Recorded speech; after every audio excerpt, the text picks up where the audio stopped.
Bonjour, j'ai une bonne nouvelle à vous annoncer. Métamorphose lance enfin sa newsletter.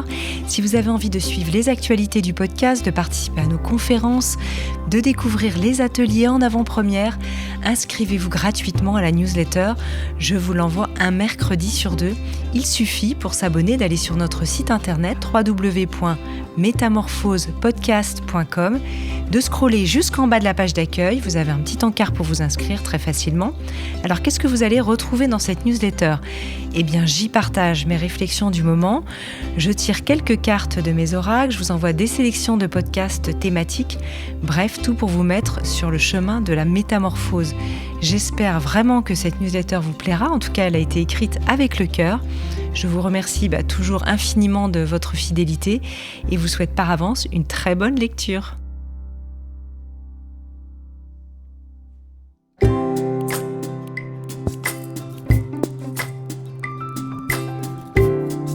Bonjour et bienvenue dans Graines de Métamorphose, le podcast à destination de la nouvelle génération pour faire germer les consciences.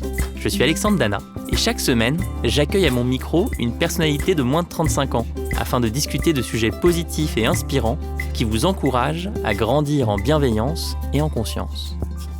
Graines de Métamorphose, le podcast qui fait germer la conscience.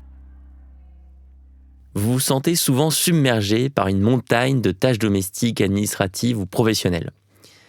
Une montagne qui mène à la surchauffe, à la procrastination. C'est précisément pour éviter cela que mon invitée du jour, graphiste de formation, entrepreneuse, mère de 4 enfants, a accumulé au fil des ans 1001 astuces pour se faciliter le quotidien.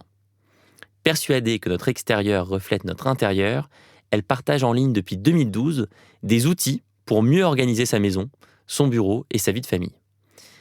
Dans le livre « Ma petite organisation », écrit en collaboration avec Marianne Leclerc, à la demande de ses nombreux abonnés Instagram, elle livre avec bon sens et bienveillance un guide pratique pour être au top de l'organisation à tous les niveaux.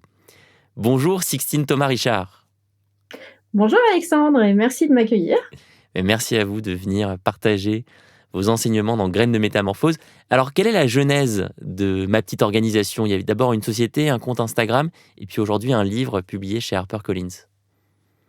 Alors exactement, à la base, donc, comme vous le disiez, donc moi je suis graphiste et quand je me suis mariée, quand j'ai eu mes enfants, j'étais enceinte de mon 3e enfant et j'ai ressenti vraiment ce besoin de m'organiser, de tout mettre à plat et du coup de créer un outil sur lequel vraiment regrouper toute mon organisation. Et du coup, et d'avoir tout sur un seul support pour éviter de me disperser à droite et à gauche. Et c'est comme ça qu'est né donc mon petit organisateur de vie. Et puis, en tant qu'entrepreneur, j'étais bien obligée de le faire découvrir par moi-même. Et donc, j'ai créé mon Instagram, Ma petite organisation, sur lequel, au fil du temps, j'ai également partagé toutes mes astuces au quotidien pour s'organiser. Et voilà. Et en fait, HarperCollins m'a contactée en me disant c'est super, mais c'est vrai qu'Insta, c'est un peu compliqué de s'y retrouver pour trouver telle ou telle astuce. Dans un bouquin, ce serait tellement mieux. Et voilà. Et du coup, c'est comme ça qu'est né le projet du livre.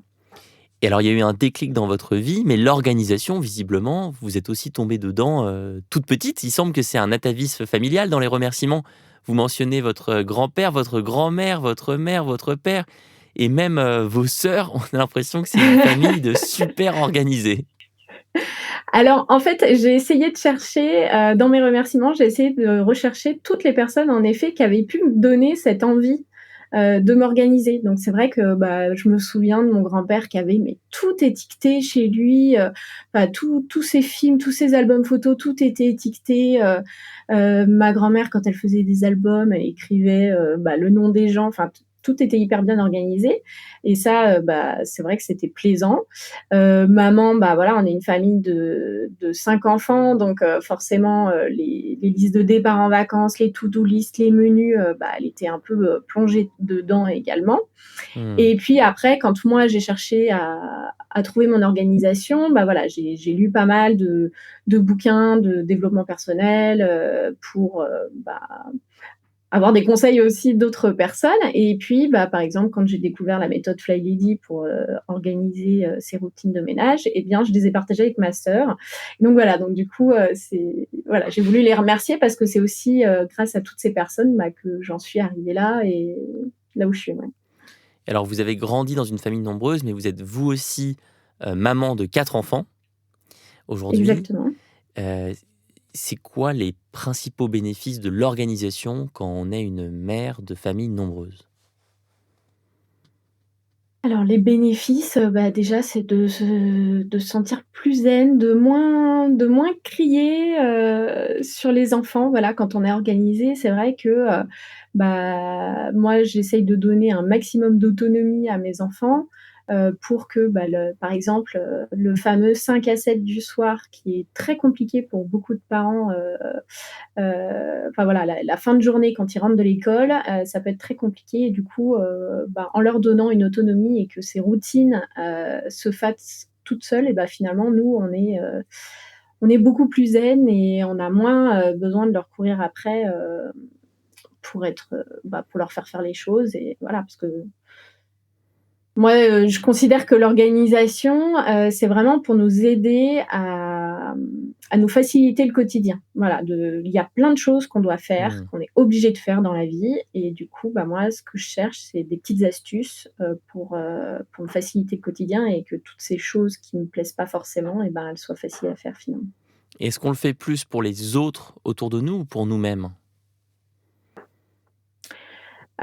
Alors pour les 2, c'est vrai qu'à la base, je pense que je le faisais, plutôt pour moi-même, pour être plus épanouie et puis surtout pour me dégager, du temps pour faire ce que j'aimais. C'est-à-dire, ça pouvait être du scrapbooking à l'époque, maintenant c'est plutôt du yoga, la lecture, voir mes amis et cetera. Mais c'est aussi pour, une façon de transmettre à nos enfants aussi, ce côté-là et leur donner des clés pour qu'eux aussi, le quotidien leur pèse moins Hmm. et que ce soit plus facile, quoi. Si on rentre maintenant dans la méthode, c'est quoi les piliers de cette méthode justement, les bases de l'organisation? Vous mentionnez dans le livre la nécessité d'un état des lieux à l'instant T. Oui, parce que moi, je considère qu'en fait, il y a pas, une seule façon de faire. On a chacun, des besoins spécifiques et du coup, j'invite vraiment à faire cet état des lieux.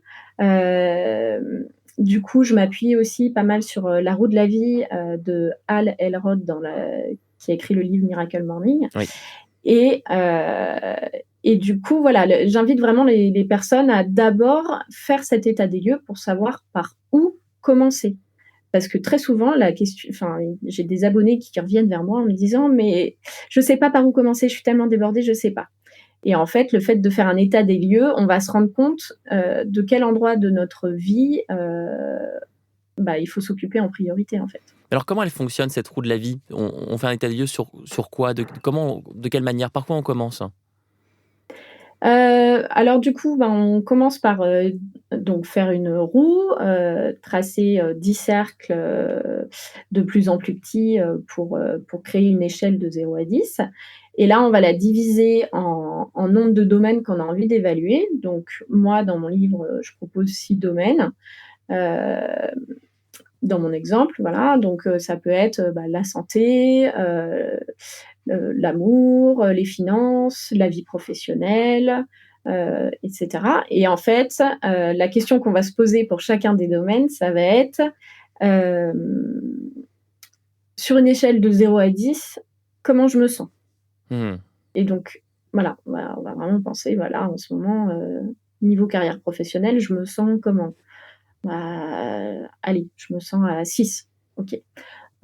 Santé pareil et cetera. Et en fait, une fois qu'on a évalué tous nos domaines, on va voir si notre roue est homogène ou alors, si au contraire il y a vraiment, des différences, notables.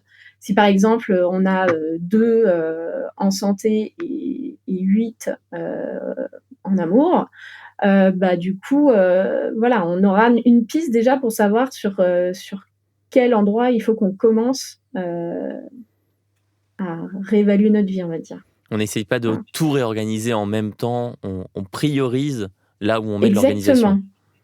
Exactement, exactement. Mmh. Une fois qu'on a fait cet état des lieux, comment on évite la procrastination? Parce que moi, pour être quelqu'un de très peu organisé, il m'est arrivé sur les 15 dernières années de faire des états des lieux et malheureusement, une fois que l'état des lieux est fait, il reste sur mon carnet ou il reste sur un Alors, document Word. Comment on évite la justement, moi, procrastination?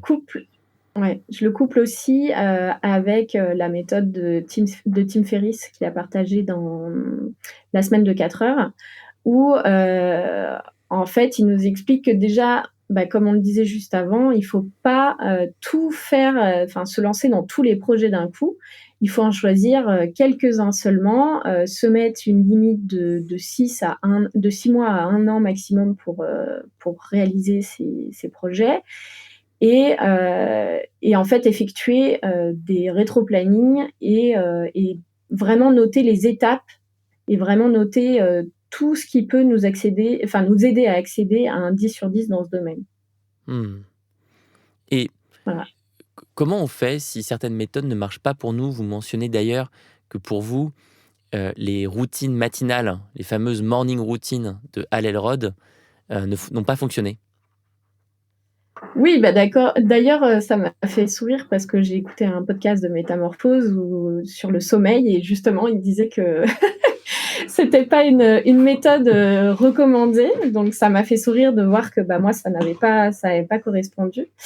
En effet, je pense que voilà, on est chacun, vraiment unique et on a chacun, des besoins différents et moi, c'est vrai que j'ai testé mais bah, je me sentais fatiguée, ça m'empêchait pas de me coucher plus tôt le soir, je n'arrive pas à me coucher tôt. Voilà, je suis quelqu'un qui est plutôt du soir.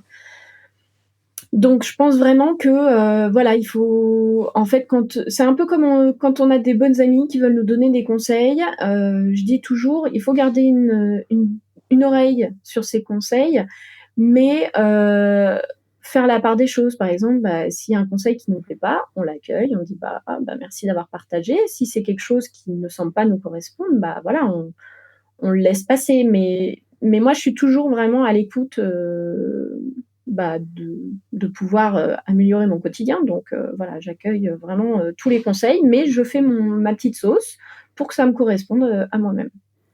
Et les méthodes sont effectivement nombreuses. Est-ce que vous pouvez peut-être nous parler de la fragmentation des tâches, des limites courtes, de la fameuse technique de Pomodoro, des alarmes?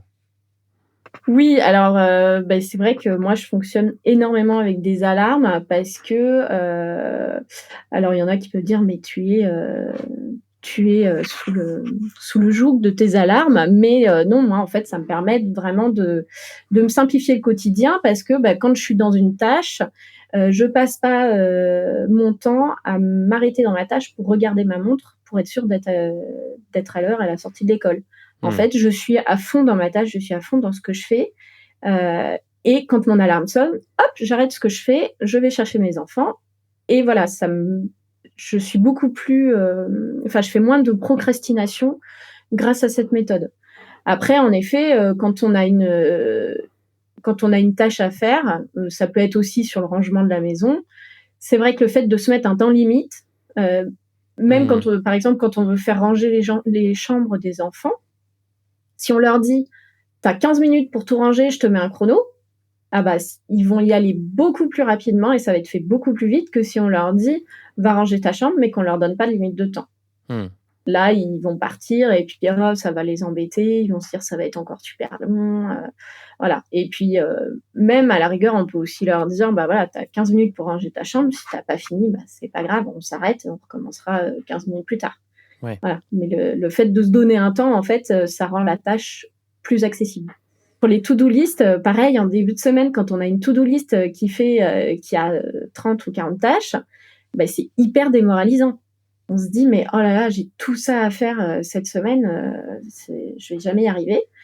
Donc moi, ce que je fais, c'est qu'en début de semaine, bah, je prends ma to-do list, parce que c'est hyper important, de passer, moi, je trouve, par la to-do list, en fait, pour décharger sa charge mentale. Moi, dès que je pense à quelque chose, hop, je prends ma to-do list, je note. Alors j'ai créé du coup une to-do list perso pro qui permet déjà à mon cerveau de faire le tri entre ce qui va concerner ma vie perso et ma vie pro. Donc déjà, c'est aussi un gros travail, bah, de sélection qui est fait, au moment où je note ce que j'ai à faire Et ensuite, donc cette grande liste, eh bien, en fait, je vais la répartir dans ma semaine et je vais faire, par exemple, je vais mettre, par exemple, 2, 3, 4 tâches maximum par jour. Et donc, si on a une semaine, ça fait déjà quand même 35 tâches qui vont être réparties sur la semaine. C'est déjà pas mal. Sauf que le lundi matin, quand on se lève et qu'on regarde notre agenda et qu'on n'a que 3 ou 4 tâches à faire, pour le moral, c'est beaucoup mieux. On a beaucoup plus envie de s'y mettre. Et voilà, quitte à s'avancer, si on a fini nos 4 tâches en milieu de journée, on s'avance sur les jours d'après. Mais du coup, moralement, c'est beaucoup plus facile et ça nous encourage, quoi. Et alors, ces méthodes, quand on les entend pour la première fois, elles peuvent faire peur à certains. On peut avoir le sentiment que ça réprime notre liberté. Est-ce qu'on peut entendre de votre part des exemples super motivants, concrets de votre histoire personnelle, de votre communauté, où on se rend compte que la clé du succès, c'est justement la planification des routines, afin de se libérer de la charge mentale? Alors moi, un des exemples que je peux donner, c'est par exemple, au niveau, des courses et des listes de courses. Moi, aller au supermarché, c'est vraiment un truc que je déteste. J'ai l'impression de perdre mon temps. Vraiment, ça me passionne pas. Et du coup, petit à petit, voilà, j'ai imaginé mes menus sur la semaine. Je faisais mes listes de courses sur la semaine. J'y allais 1 fois par semaine. Et en fait, petit à petit, j'ai imaginé mes menus sur 1 mois et j'ai créé ma liste de courses sur 1 mois. Et du coup, je n'allais plus qu'au supermarché qu'1 fois par mois. Bien sûr, je complétais avec les fruits et légumes frais au marché 1 fois par semaine. Mais ça reste un plaisir parce que voilà, je vois mes commerçants, on discute et tout, donc c'est sympa. Mais voilà, le supermarché, je m'en suis débarrassée et puis maintenant, j'y vais même plus 1 fois par mois. Je sais plus quand est-ce que j'y vais, mais voilà, le fait d'avoir fait mes menus, là, dernièrement, j'ai même écrit mes menus sur 1 an. Donc Sur j'ai un an? 365 idées de menus que j'ai écrit. En fait, le fait de l'avoir fait en une seule fois, donc ça m'a pris quelques heures, c'est clair. Mais maintenant, en fait, j'ai plus cette excuse de me dire: «Oh, j'ai pas d'idée», voilà, ça n'occupe plus ma charge mentale. Je vais dans ma liste et j'ai plus qu'à piocher. Alors bien sûr, on garde cette liberté.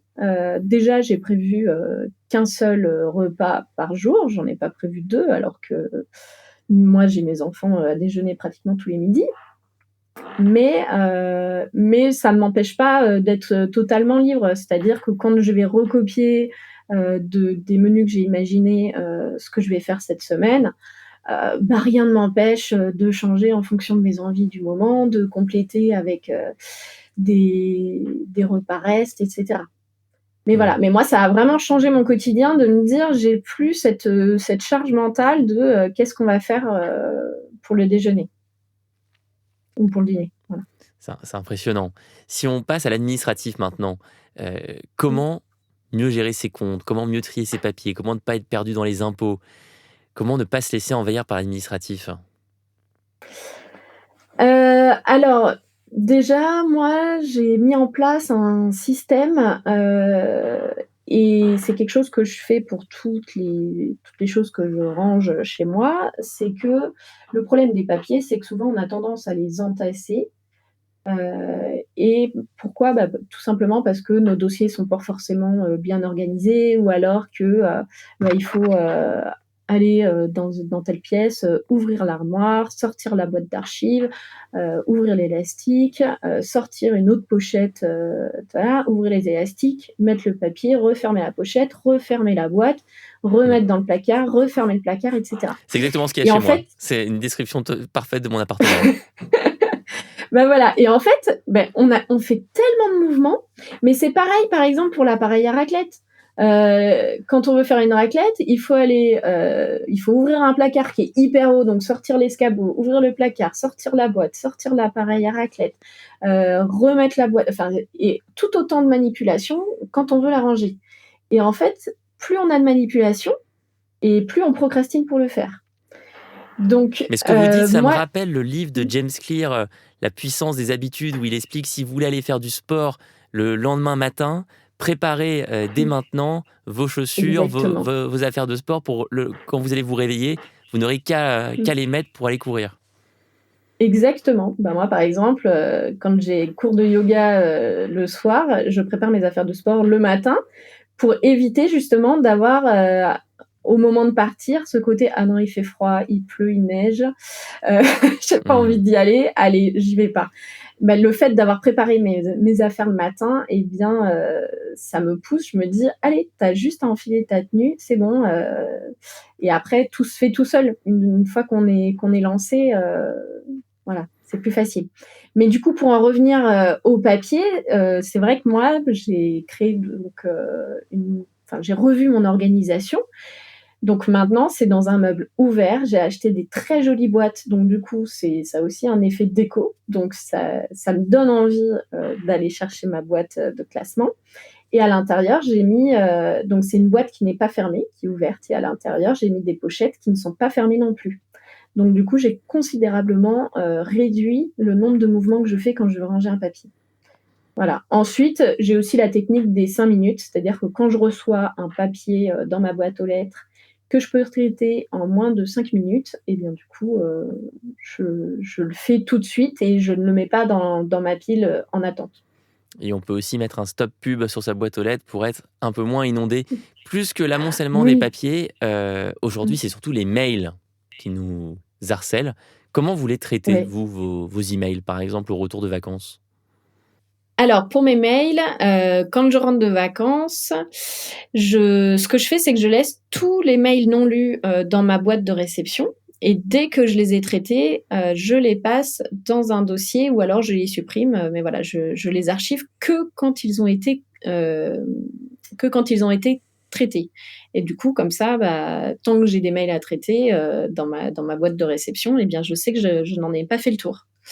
Ensuite, il y a aussi moyen, par exemple sur mes boîtes, personnelles, j'ai mis en place, des je suis passée par des petits outils qui me permettent, de faire le tri et d'éviter les spams. Hmm. Donc ça permet aussi d'éviter, beaucoup de perdre du temps à regarder les spams. Et on peut aussi conseiller peut-être à celles et ceux qui nous écoutent de bien se désabonner ou de mettre en spam les emails qu'ils n'ont pas envie de recevoir. Côté famille maintenant, vous avez priorisé vos objectifs. D'abord le bien-être, ensuite le couple, ensuite les enfants, ensuite la maison. Et on a trouvé ça surprenant, en tout cas peu commun, chez une maman de 4 enfants, de se faire passer ainsi que son couple en premier.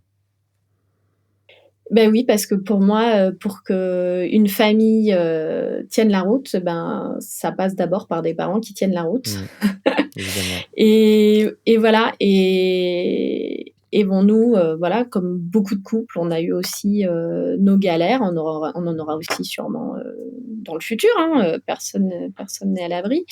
Mais voilà, je me suis rendu compte que quand ça n'allait pas dans notre couple et bien, ça se ressentait sur la vie de famille et ça se ressentait sur les enfants. Donc forcément maintenant, je mets vraiment la priorité j'axe la priorité, bah, déjà, sur moi parce que si je veux faire marcher notre couple, c'est pareil, il faut que je sois bien. Ensuite donc sur nous pour, voilà, qu'on ait aussi une certaine cohérence, face aux enfants. Donc si on dialogue suffisamment dans notre couple et bien, ça va être plus facile, d'accueillir, les demandes de nos enfants et qu'on soit vraiment sur le même discours, en fait. Hmm. Et ensuite, bah, en effet, moi, ma priorité, bien sûr, ce sont mes enfants. Moi, j'ai des parents qui voyageaient beaucoup et qui nous ont toujours dit, «Le principal, c'est la famille, le reste, c'est matériel». Donc c'est vrai que voilà, ils me disent, quand on est obligé de quitter un pays, on n'emmène pas sa maison, on emmène, bah, voilà, on emmène que sa famille. Donc voilà, c'est vrai que c'est resté et donc c'est forcément c'est ma priorité. Avant ma maison, voilà. Il faut que mes enfants soient bien avant que mon salon soit rangé. Voilà. Hmm. Même si un salon peut aider mes enfants aussi à être bien rangés. À être bien à être bien dans leur tête aussi. Et alors cette famille, elle va connaître le classique épisode des fêtes de Noël, comme toutes les familles de France. On est à l'approche de ce moment ensemble, qui ne se passe pas toujours bien. Ce qui ne se passe pas toujours avec simplicité. Est-ce que vous avez des conseils, des suggestions pour que ces grandes réunions ou ces vacances se passent bien ? Vous parlez, je crois, de planning et de communication en amont sur les attentes. Oui, oui, c'est vrai que nous, pareil, on est une grande famille là. Quand on se retrouve, on est jusqu'à 30 personnes. Du coup, c'est vrai que il y a des enfants d'âges différents, il y a des personnalités aussi très différentes. Et c'est vrai que plus on en discute en amont et plus on prépare les choses en amont, et plus ça facilite les retrouvailles. Voilà, peut-être que si ça se passe pas spécialement bien avec certaines personnes, eh bien peut-être qu'en fait il suffit simplement de réduire le temps, de se dire plutôt que de passer une semaine ensemble, on va passer 48 heures ensemble, et du coup on va vraiment vivre les choses pleinement, mais en format réduit. Ça peut être voilà aussi de s'appeler en amont et de se dire pour les repas, comment on gère? Est-ce que on fait un jour une famille qui gère les repas? Est-ce que c'est quelqu'un qui fait tous les midis, quelqu'un tous les soirs? Je sais pas. Enfin voilà, c'est plus en fait, plus on parle en amont de toutes les questions d'organisation. Ça peut être aussi sur le coucher des enfants. Les enfants, quand ils se retrouvent entre cousins, ils ont trop envie de dormir ensemble, mais derrière, on sait qu'ils dorment pas beaucoup et que c'est un peu compliqué, et ça peut peser pour certains parents. Et bien du coup, d'en parler en amont et pas de se retrouver face aux enfants qui arrivent en disant on peut dormir ensemble, et en fait de pas en avoir discuté.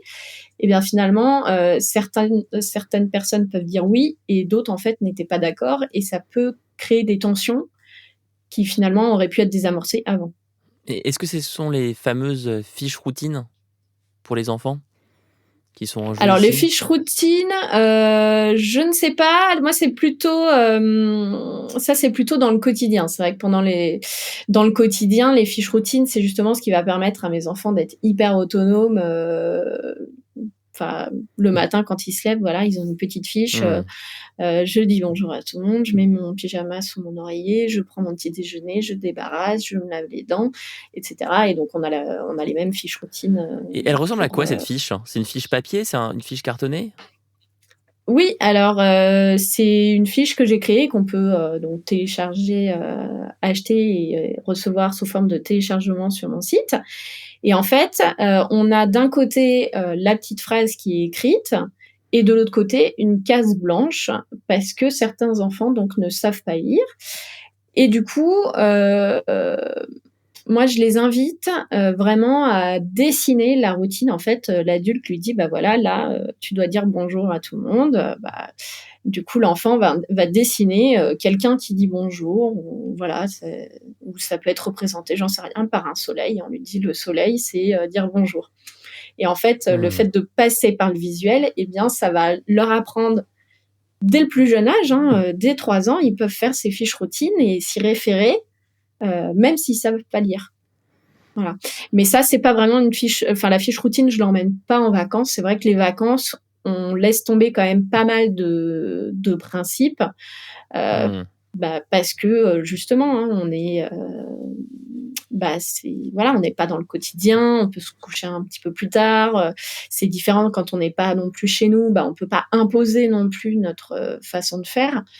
Donc voilà, il faut savoir s'adapter. Donc les vacances, c'est un moment où justement il faut peut-être un peu relâcher. Moi, quand je vois que ils ont des repas où je me dis moi je leur ferai pas ça, je me dis c'est pas grave. Ça va pas les tuer là pendant 5 jours de manger des chocolats, et ils vont avoir mal au ventre. À la rigueur, ils vont apprendre par eux-mêmes que quand on mange trop de chocolat, c'est pas bon. Enfin voilà, ça leur fait mal au ventre.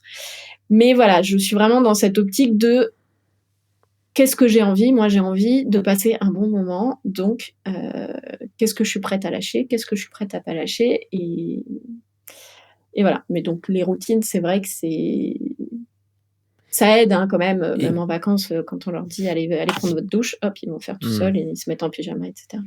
Et qu'est-ce que ça donne, par exemple, un adolescent qui aurait grandi, qui aurait été éduqué avec des fiches routines? Est-ce que vous remarquez des différences par rapport aux autres adolescents? Oui, que ce soit des adolescents ou même des plus petits, hein, je vois, c'est aussi le fait, au-delà des fiches routines, que, depuis qu'ils sont tout petits, à partir du moment où ils savent, faire quelque chose par eux-mêmes, en fait, je ne le fais plus à leur place. Hmm. Donc, par exemple, et puis ils savent aussi que j'ai tellement de choses à gérer entre mon entreprise, la famille et cetera que, il y a des choses, ils peuvent pas compter sur moi et donc ils sont hyper autonomes. Par exemple, quand ils ont, piscine ou une sortie de classe et bien, ils vont faire leur pique-nique tout seuls, ils préparent leurs affaires de piscine tout seuls, ils savent que quand ils rentrent de leur piscine, ils doivent, laver leurs affaires, les mettre à sécher et cetera. Je ne leur répète pas et surtout, ce n'est pas moi qui le fais. Voilà, ce sont des choses qui les concernent et ça démarre tout petit. Par exemple, pour le fait de porter leur cartable. Je vois tellement d'enfants dont c'est la nounou, les parents qui portent leur cartable. Moi, je me dis: «Mais heureusement que depuis qu'ils sont tout petits, je leur ai dit: "Chacun porte ses affaires. Maman a son sac à main ou la poussette à pousser, tu portes ton cartable"». Et en fait, je me dis heureusement que je l'ai fait parce que si je m'étais retrouvée, quand ma grande était mon aînée était en CE2 avec 4 cartables à porter en plus de ma poussette, heu, Hmm, voilà, hmm, hmm. c'est vraiment enfin voilà, vraiment c'est donc oui, je vois la différence parce que maintenant, enfin très souvent on me dit: «Waouh, tes enfants sont super autonomes, ils vont à l'école tout seuls, ils travaillent tout seuls», oui, je ressens quand même beaucoup d'autonomie par rapport à certains autres enfants. Oui, mais donc pareil, il y a la maternelle, Mhm. Mhm. c'est quand on nous demande de le mettre leurs chaussons parce qu'il y a gym aujourd'hui, moi je m'asseyais à côté de mon enfant et je lui dis: «Vas-y, mets tes chaussons». Mais j'attendais 20 minutes, en petite section, qu'elle arrive à défaire ses chaussures, à mettre ses chaussons. C'était long parce qu'ils sont petits à cet âge-là. Mais en grande section, quand j'arrivais, ils faisaient tout seuls, alors que je voyais encore des parents qui, parce qu'ils étaient pressés, du coup, faisaient à la place de leurs enfants. Hmm. Mais moi, finalement, la mienne, elle avait acquis cette autonomie et faisait maintenant aussi vite qu'un adulte. Mais voilà, mais moi, je perdais plus de temps. Et l'étape d'après, c'est évidemment le film Captain Fantastic qu'on peut recommander pour les fêtes de Noël avec Viggo Mortensen qui élève ses 4 enfants, je crois, ou 5 enfants totalement en autonomie au milieu de la jungle en leur apprenant Ah. à tout faire. Vous l'avez vu? Non, il faut que je le voie, du Il va, coup, ça m'intrigue. il va beaucoup vous plaire. Captain Fantastic. Quelques questions sur la maison avant de se quitter. Est-ce qu'on peut aborder la méthode bisou que vous appliquez lorsque vous voulez acheter quelque chose? On la retrouve, cette méthode bisou, B-I-S-O-U, dans le livre de Marie Duboin et Herveline Giraudot qui s'appelait L'abus de consommation responsable rend heureux. Qu'est-ce que c'est que cette méthode bisou? D'accord. Alors, déjà, je ne savais pas que c'était dans un livre, donc je m'excuse si elles n'ont pas été, citées dans le mien quand j'en parle. En fait, cette méthode bisou, ça permet vraiment, de pallier à cette surconsommation, qu'on voit actuellement. C'est Hmm. vraiment de se demander, «Est-ce que, j'ai vraiment besoin de cette chose? Est-ce que j'ai pas déjà quelque chose qui ressemble, chez Ouais. moi?» Est-ce que c'est vraiment un besoin immédiat? Voilà, donc pareil, est-ce que je peux pas attendre encore, un petit peu? Est-ce que, ça va être, est-ce que j'ai pas quelque chose de semblable? Ça, c'est pour le 1er S de bisous. Heu, est-ce que, d'où vient cet article? Quelle est son origine? Est-ce que vraiment je consomme, de façon, bien pour la planète et Responsable, ouais. cetera? Voilà, responsable et est-ce que ça va vraiment, vraiment être utile à mon quotidien? Et voilà et le fait de se poser toutes ces questions, à chaque fois qu'on veut faire un achat, ça va éviter, d'avoir, 10 fois la même chose chez soi, Hmm. de surconsommer et cetera. Mmh. Mmh Besoin immédiat, et ça semblable, origine utile. Bisous. voilà. Et du coup, ça marche aussi sur les enfants, voilà, quand ils vont dans un magasin, qui nous disent, «Je peux trop avoir ça, j'aimerais trop avoir ça, tu peux me l'offrir, s'il te plaît, s'il te plaît?» Bah, là, on lui dit: Mmh. «Est-ce que», enfin voilà, quand je leur pose les questions: «Est-ce que tu en as vraiment besoin? Est-ce que tu en as vraiment besoin maintenant?» Ça permet aussi, d'aller noter dans mon agenda leurs idées pour, bah, leur anniversaire ou pour Noël, voilà, et pas forcément être dans la consommation tout de suite, quoi. Et alors, vous l'avez mentionné tout à l'heure, mais on n'est pas rentré dans le détail. Qu'est-ce que la méthode Fly Lady de Marla Seeley? Vous en parliez, par rapport à votre sœur. Vous avez utilisé Oui. cette méthode pour structurer le quotidien dans la maison, c'est ça? Exactement, bah, en fait, pour rendre, les routines, de ménage, bah, plus faciles. Donc en fait, dans sa méthode, elle invite vraiment à commencer par entretenir sa maison en faisant briller notre évier. De ne jamais aller se coucher sans que notre évier soit brillant. Pourquoi? Parce que, bah, quand on se lève le matin, la première chose qu'on fait, on va dans notre cuisine pour le petit déjeuner, et le fait d'avoir cet évier brillant, devant nos yeux, et ben, ça nous met, de bonne humeur pour la journée, et ça nous incite à faire plus de tâches. Donc c'est vrai que voilà, ça c'est vraiment une routine que moi j'ai beaucoup aimée, et ensuite elle nous invite pas à pas à reprendre notre maison en main. En commençant par, faire 15 minutes de désencombrement par jour. Puis ces 15 minutes de désencombrement, une fois qu'on a bien désencombré notre zone, de les passer à l'entretenir et à la nettoyer. Voilà, Mmh. et en fait, petit à petit, donc ce qu'elle appelle, pas par pas, on va, pouvoir, mettre en place une routine ménage, beaucoup plus simple. Mmh. Qu'est-ce qu'on peut dire aux personnes qui adorent collectionner? Je voulais vous parler de ma maman Sixtine qui, toute sa vie, a accumulé des objets, récupéré des choses qu'elle trouvait dans la rue, notamment des lampes qu'elle répare elle-même, au point d'arriver aujourd'hui à un appartement, le sien, où il est dur de faire un pas sans briser quelque chose. Comment est-ce qu'on peut concilier cette philosophie de l'organisation avec un goût de la collection? Hem, Un alors amour c'est vrai que, profond pour les objets.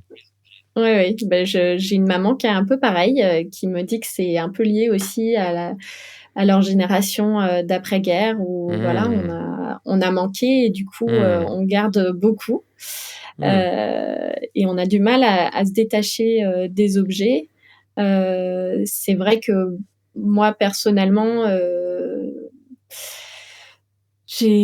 quand je dois faire du tri, voilà, je fais un peu, là, pour le coup, je m'appuie un peu aussi, sur les conseils de Marie Kondo, qui nous invite à vraiment, voilà, prendre l'objet, nous dire, «Est-ce que vraiment cet objet, m'est utile? Est-ce qu'il m'apporte encore de la joie quand je le vois? Ou alors est-ce que cet objet, ne me fait ressentir que, l'encombrement de ma maison, par exemple?» Et dans ce cas-là, bah, voilà, ça nous amène à nous en séparer. Après, c'est aussi, je pense que quand on fait, suite à des décès, quand on fait des déménagements de maison et qu'on se rend compte de tout ce qui a été, gardé, là aussi, on se rend compte à quel point c'est important de faire le tri dans ses affaires pour, bah, pour éviter, bah, d'avoir autant de travail à faire au moment de déménager. Mmh.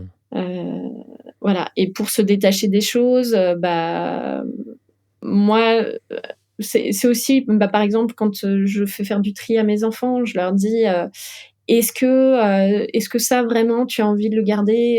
Est-ce que vraiment, il te fait encore, plaisir? Est-ce que tu l'utilises? Et je lui pose plein de questions pour vraiment que ce soit un choix et que vraiment ils se disent: «Oui, ça, je veux le garder». Alors il y a quelque chose que vraiment, je ne fais jamais, c'est que je ne jette jamais dans le dos de mes enfants ou de mon mari. Mmh. Je ne jette jamais à leur place, parce que, Mmh. voilà, je l'ai fait quand, j'étais jeune mariée, je me suis rendu compte à quel point ça pouvait blesser la personne, donc vraiment c'est quelque chose que je ne fais pas.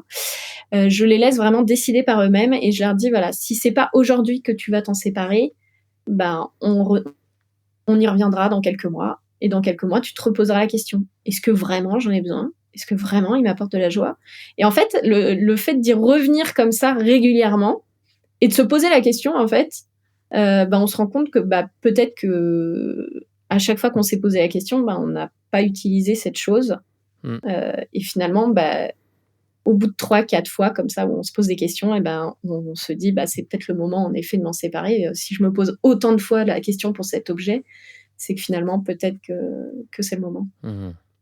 Et alors, dernière question pour prendre de la hauteur, quels sont vos mantras au quotidien ? On a l'impression que vous êtes accompagné par 2 mantras. Votre extérieur reflète votre intérieur et on n'organise pas le désordre. Oui.